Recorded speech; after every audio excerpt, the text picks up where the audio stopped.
creato un movimento ben sapendo che si metteva a capo di tutte le persone che in fin dei conti contestavano questo tipo di società, no? Questo tipo di politici, questo tipo di cose. Quindi nel momento in cui tu fai una cosa del genere, se già hai consapevolezza del fatto che ti assumi una responsabilità enorme. Quindi io a Grillo rimprovero questo.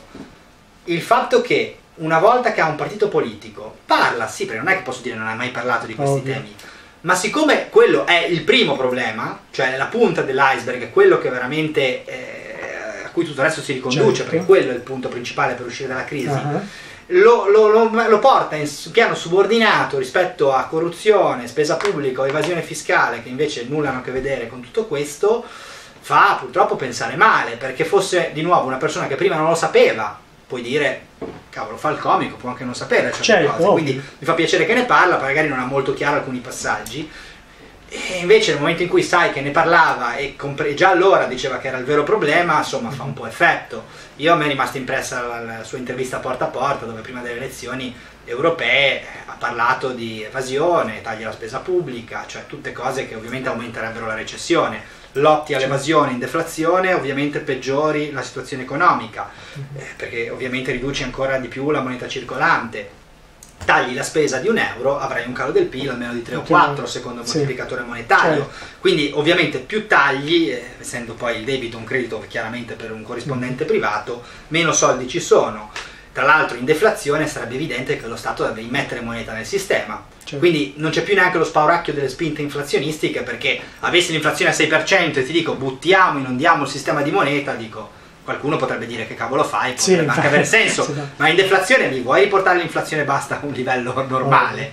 Quindi insomma, cioè, tutte queste cose io a lui le rimprovero, perché con i milioni di persone che aveva, se voleva fare informazione, lui poteva aprire la mente a una marea di gente, e comunque sarebbero potuti andare in televisione a parlare di temi di questo tipo. Cioè, non so, se tu mi vai a Ballarò, al TG1, al TG5, mi parli di sovranità monetaria, sovranità di politiche economiche, spieghi cosa sono i vincoli di bilancio, spieghi tutto quello che lui diceva tranquillamente negli spettacoli, secondo me la gente comincia a capire. E quindi da lì poi si possono fare molte congetture, molte valutazioni. Speriamo che lo sia in buona fede, perché con i milioni di voti che hanno, appunto, perché sarebbe quello che ha avvantaggiato rispetto agli altri.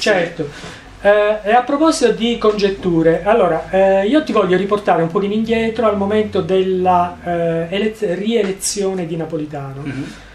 Noi abbiamo visto Piazza Montecitorio stracolma di gente, quindi il momento era particolarmente caldo.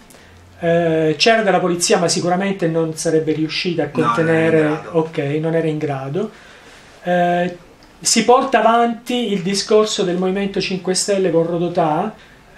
Grillo dice vengo in piazza, quindi la gente basta accenderla un attimino, avrebbe assaltato Montecitorio. Era molto calda la piazza, lì ci possono essere tante valutazioni. Per quale motivo secondo te Grillo a un certo punto ha rinunciato ad andare lì?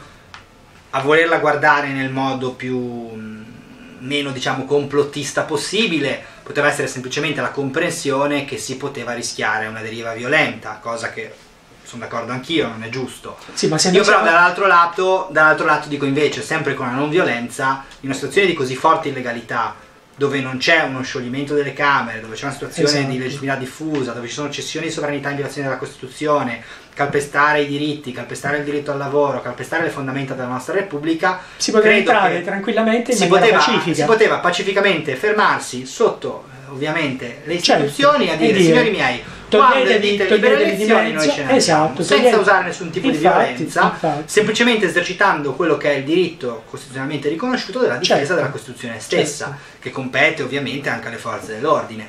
Quindi sostanzialmente lì poteva essere uno strumento di pressione. Capisco che chi ha in mano folle di quel tipo, prendere decisioni del genere possa essere un peso da ma lui sapeva benissimo che aveva anche la responsabilità dei tanti che però devo dire che sì, diciamo che il controllo del dissenso insomma è sempre stato fatto, non ci sono mai state violenze nel Movimento dei 5 Stelle, non c'era un motivo particolare per pensare che in quel momento se lo avesse fatto ci sarebbe stata violenza. Sicuramente è stato interessante capire cosa è successo, chi eventualmente l'avesse contattato in quel momento facendolo desistere. Potrebbero essere state le stesse forze dell'ordine che hanno detto magari non farlo perché la situazione può essere pericolosa.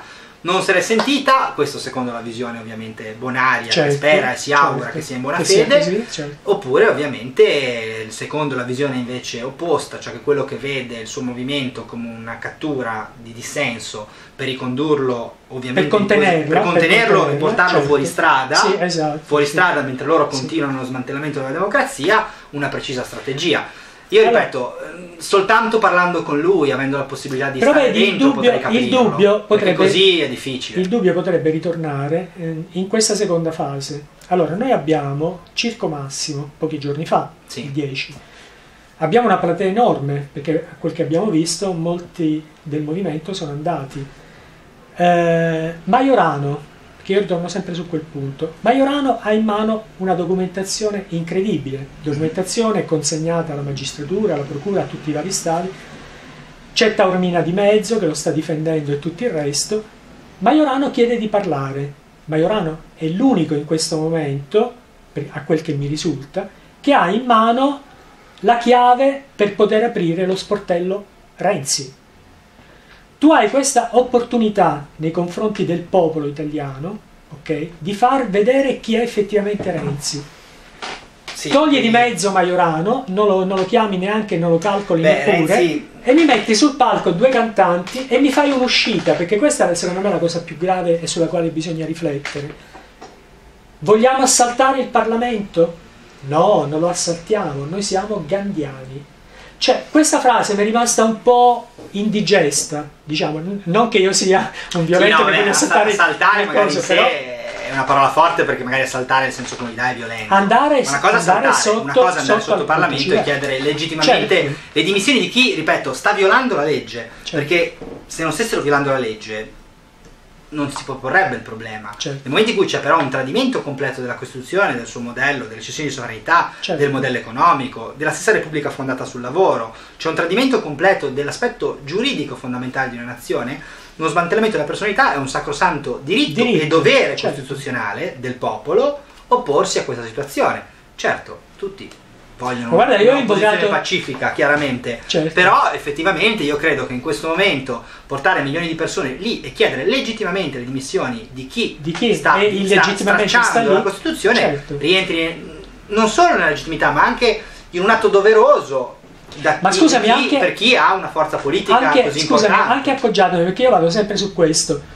Noi abbiamo un articolo del codice penale, se sbaglio dimmelo, che tratta proprio della legittima difesa. Certo. Per quale motivo questa legittima difesa noi non possiamo vantarla? Sì, sempre nel limite proporzionale. Sempre nei limiti, offesa, ovvio, sempre nei limiti. Non c'è violenza, non c'è certo, violenza diciamo purtroppo fisica, purtroppo, per fortuna non c'è violenza fisica, quindi a quel punto tu non sei chiaramente autorizzato a rispondere con violenza fisica, sei però autorizzato a andare lì, manifestare per chiedere ciò che è assolutamente legittimo. Però coinvolgendo tutte le persone in un punto. Cioè non si può fare come adesso che ci sono tutti i corpuscoli di qua e di là che non significano assolutamente nulla. Sotto le istituzioni, in particolare sotto il Quirinale, cioè ovviamente dove si può... Però ti riporto anche un'altra cosa. Allora, i militari quando giurano per la patria e per le libere istituzioni. Ora, per patria noi intendiamo il popolo e lo Stato, la nazione, e le libere istituzioni, cioè quelle nate dalla volontà del popolo, quindi dal voto libero popolare. Certo. Perché non fanno nulla?